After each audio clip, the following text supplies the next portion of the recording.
Talaga bang bukal sa inyong loob na si Angela Sandoval ay pabinyagan? Pananampalataya. Opo, sumasampalataya ko.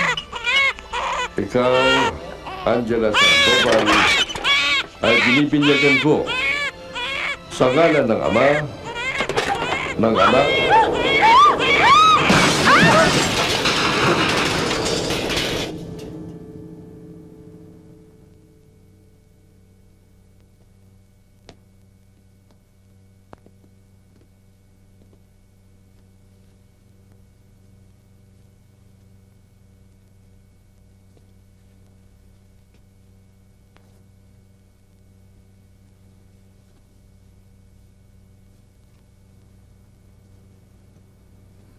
Ma?